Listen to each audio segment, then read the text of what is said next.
just under quarter of the way up the glass. Nothing leaking.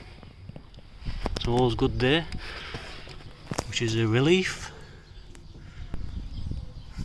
To be honest with you, I never had any envisions any water getting past this OB1. Brilliant stuff.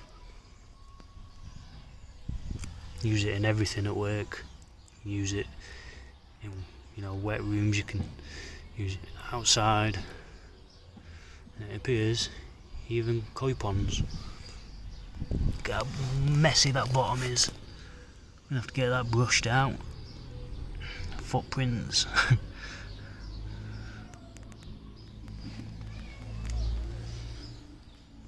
I'll be back when it's a bit more full.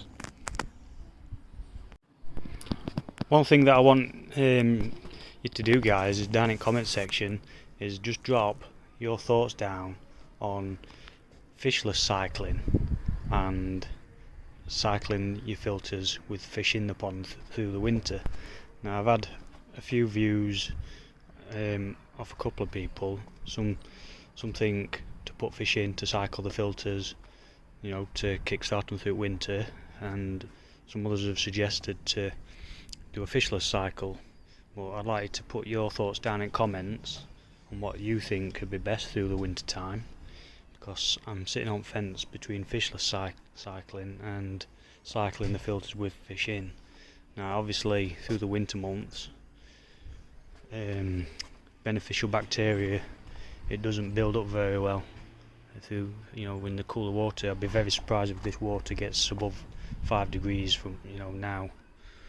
So I want your thoughts down in comments on what you'd do if this were your pond and you were starting afresh coming into winter months. Right, guys, just got back from work. The weather is terrible, but we don't care about that. Wife's had the hose pipe on most of the day, and I must say I'm feeling a bit twitchy bum cheek. I'm going to spin you guys round and I'm going to show you where we're at. So here we have it. We're not far off full. The water line is just, I'd say there's probably about another maybe inch and a half to go till it gets to the right height of the skimmer. But I must say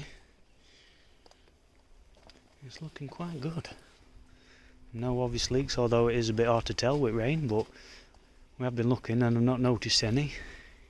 All the isolation valves are still shut off, so not got anything down there. Take the skimmer top off.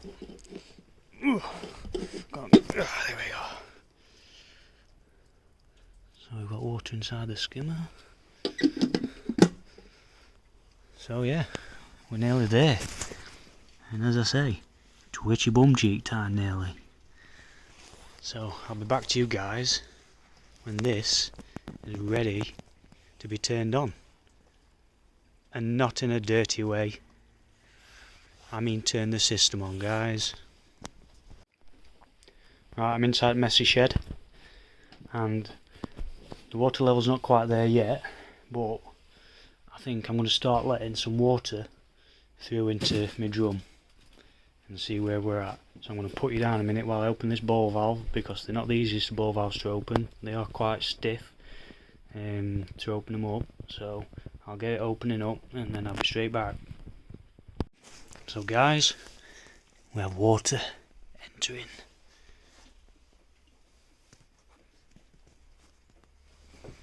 This is quite a nerve-wracking moment. Open a bit more. It's flowing back down the skimmer line.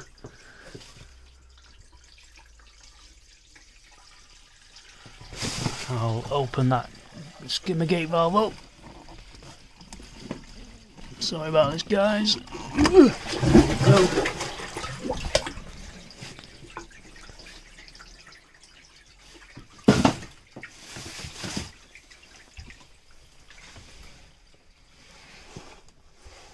Sorry about the picture on this, guys. It's a bit dark down these corners.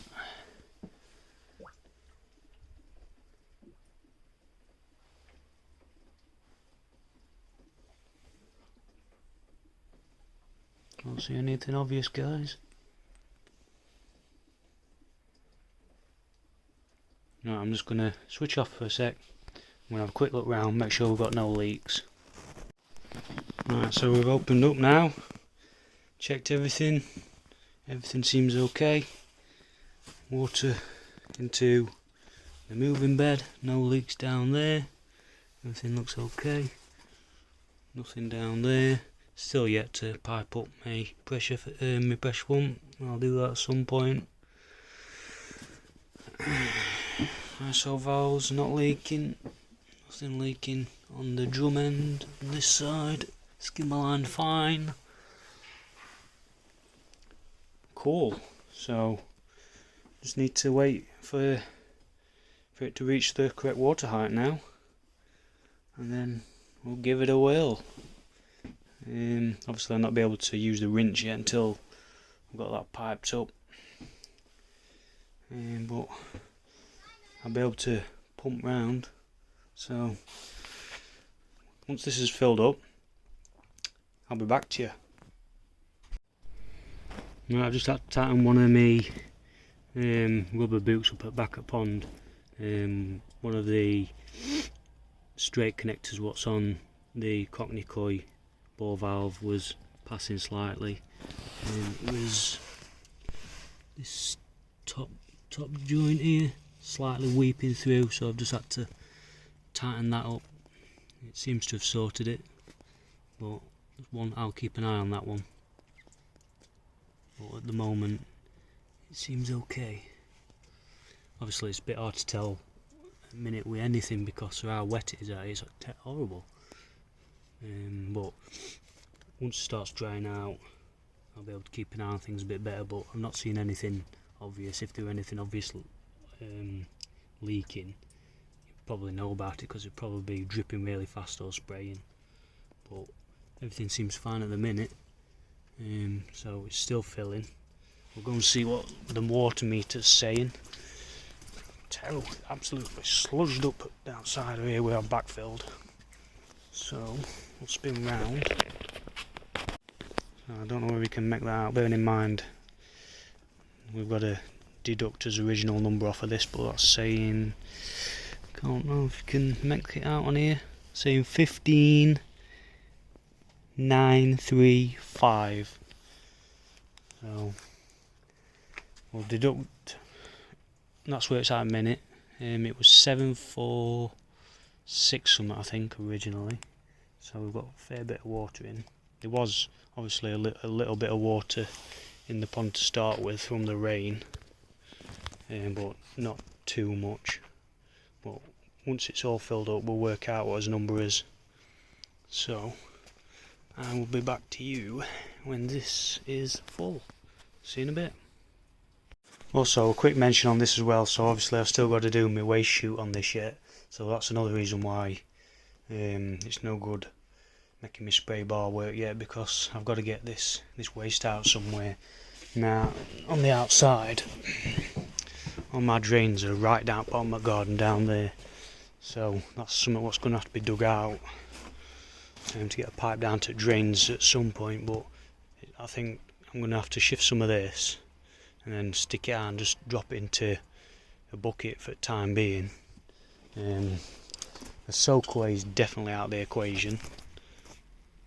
For those of you that don't know, the north of England is mainly just scattered all over with old mine shafts.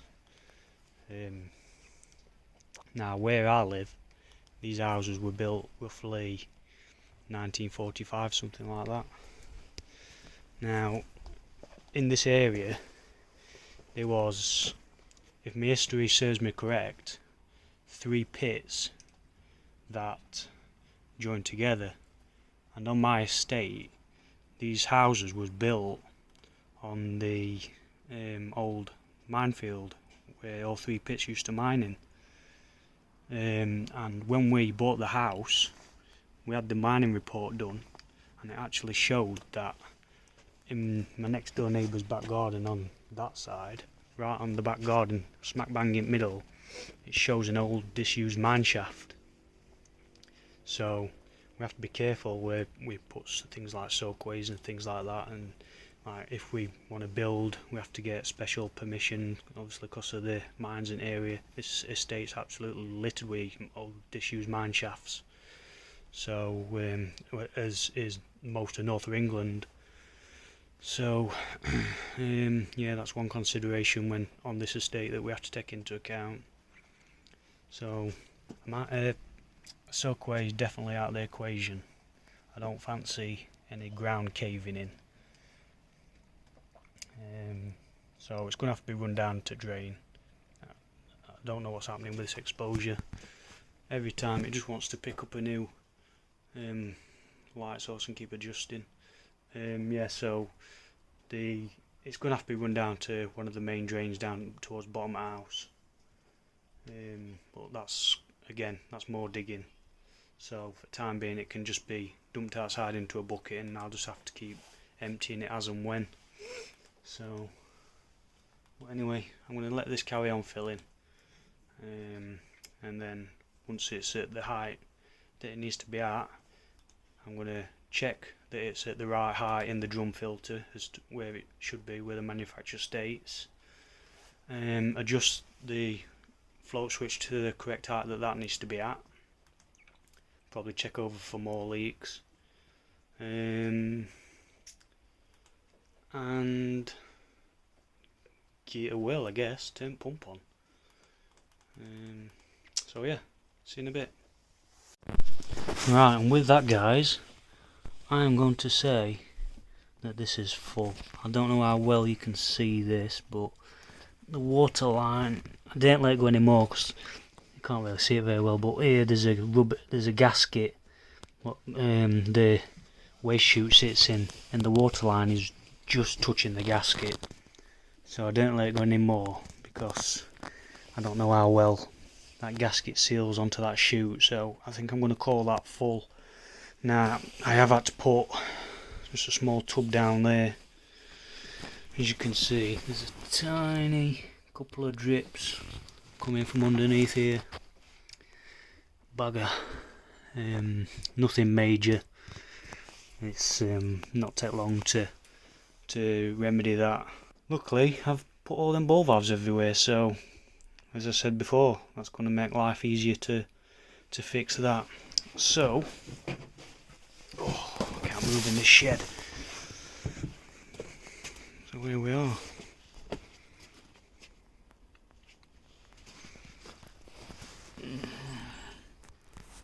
The water level comes about halfway up to here. Water running off of there.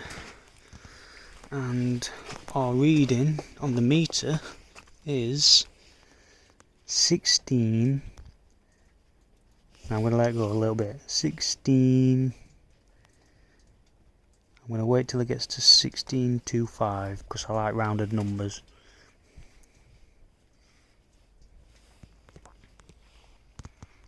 Oh yeah, that's it.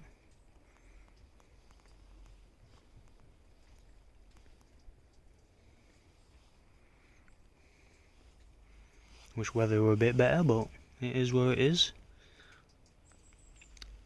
16.25 bit time I get down to the tap.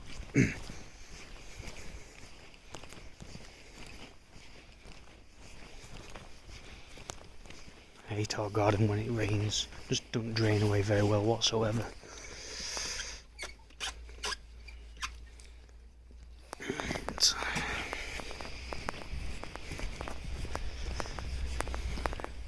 So much work to do in this garden, it's unbelievable. Right then. Right, I will join you again in a second, because now, once again, it's twitchy bum time, and I'm going to start and put some power through it and see what we've got. I think first I'm going to draw it from skimmer, see how well it draws debris off at the surface. So I'll catch you back in a minute, guys. We have ignition. I believe, I think that means P68, I think that means power 68 watts. It's running at 40% at minute. So at the moment we've just got that far return on at the moment, and obviously the skimmer line. Drawing some crap into there. Starting to lose some daylight now, so I'm not going to be doing too much more filming tonight, I don't think.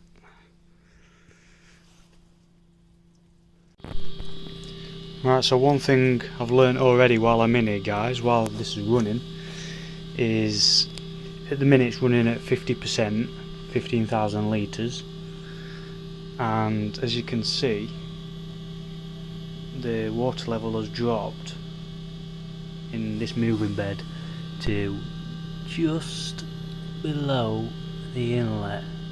So what I need to do with this is remove these 6x2s from underneath it and lower it down, and then I should be able to pull a bit more through it should I need to. Other than that, the drum's looking okay, apart from them couple of drips we've got from there, so that's no problem. But other than that, it's not looking too bad. So that's one job. Two jobs on the list to do: sort them drips out and lower this down, which is going to mean I'm going to have to alter that pipe work down there. So right then, that's me for tonight. I think I'm going to switch this off and I shall be back at it whenever I can. See what tomorrow brings. Not sure what work I've got on, so that's obviously, of course, weather-wise as well. Don't know what the weather's going to be like, so that's going to be me for a little bit. So I'll catch you later, guys.